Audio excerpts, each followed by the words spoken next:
उत्पत्ति अध्याय 9। फिर परमेश्वर ने नूह और उसके पुत्रों को आशीष दी और उनसे कहा कि फूलो फलो और बढ़ो और पृथ्वी में भर जाओ, और तुम्हारा डर और भय पृथ्वी के सब पशुओं और आकाश के सब पक्षियों और भूमि पर के सब रेंगने वाले जंतुओं और समुद्र की सब मछलियों पर बना रहेगा। वे सब तुम्हारे वश में कर दिए जाएंगे। सब चलने वाले जंतु तुम्हारा आहार होंगे।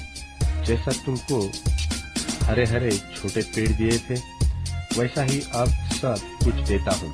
पर मांस को प्राण समेत अर्थात लोहू समेत तुम न खाना, और निश्चय मैं तुम्हारा लोहू अर्थात प्राण का पलटा लूंगा। सब पशुओं और मनुष्यों दोनों में से मैं उसे लूंगा। मनुष्य के प्राण का पलटा मैं एक एक के भाई बंधु से लूंगा। जो कोई मनुष्य का लोहू बहाएगा, उसका लोहू मनुष्य ही से बहाया जाएगा, क्योंकि परमेश्वर ने मनुष्य को अपने ही स्वरूप के अनुसार बनाया है। और तुम तो फूलो फलो और बढ़ो और पृथ्वी में बहुत बच्चे जन्मा के उसमें भर जाओ। फिर परमेश्वर ने नूह और उसके पुत्रों से कहा, सुनो, मैं तुम्हारे साथ और तुम्हारे पश्चात जो तुम्हारा वंश होगा उसके साथ भी वाचा बांधता हूँ, और सब जीवित प्राणियों में से भी जो तुम्हारे संग है, क्या पक्षी, क्या घरेलू पशु, क्या पृथ्वी के सब बनेल पशु, पृथ्वी के जितने जीव जंतु जहाज से निकले हैं, सबके साथ भी मेरा यह वचन है, मेरी यह वाचा बनती है।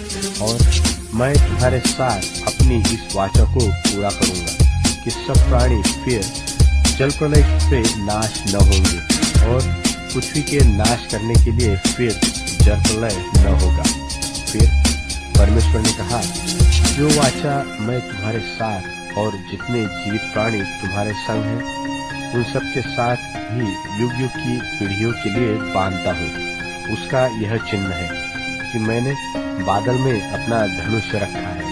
वह मेरे और पृथ्वी के बीच में वाचा का चिन्ह होगा। और जब मैं पृथ्वी पर बादल फैलाऊं, तब बादल में धनुष देख पड़ेगा। तब मेरी जो वाचा तुम्हारे और सब जीवित शरीरधारी प्राणियों के साथ बंधी है, उनको मैं स्मरण करूंगा। तब ऐसा जल प्रलय फिर न होगा जिससे सब प्राणियों का विनाश हो।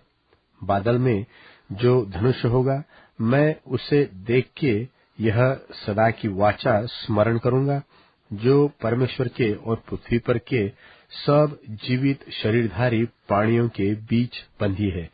फिर परमेश्वर ने नूह से कहा, जो वाचा मैंने पृथ्वी भर के सब प्राणियों के साथ बांधी है, उसका चिन्ह यही है।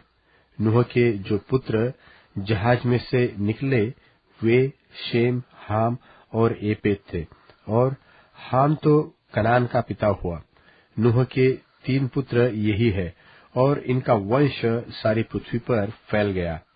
और नूह किसानी करने लगा और उसके दाख की बाई लगाई, और वह दाख मधु पीकर मतवाला हुआ और अपने तंबू के भीतर नंगा हो गया। तब कनान के पिता हाम ने अपने पिता को नंगा देखा और बाहर आकर अपने दोनों भाइयों को बतला दिया। तब शेम और येपेद दोनों ने कपड़ा लेकर अपने कंधों पर रखा और पीछे की ओर उल्टा चलकर अपने पिता के नंगे तन को ढांप दिया, और वे अपना मुंह पीछे किए हुए थे, इसलिए उन्होंने अपने पिता को नंगा न देखा। जब नूह का नशा उतर गया, तब उसने जान लिया कि उसके छोटे पुत्र ने उससे क्या किया है, इसलिए उसने कहा, कनान शापित हो, वह अपने भाई बंधुओं के दासों का दास हो। फिर उसने कहा, शेम का परमेश्वर यहोवा धन्य है, और कनान शेम का दास होए।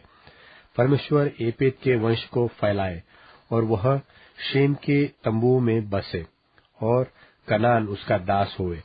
जल प्रलय के पश्चात नूह 350 वर्ष जीवित रहा, और नूह की कुल अवस्था 950 वर्ष की हुई। तत्पश्चात वह मर गया।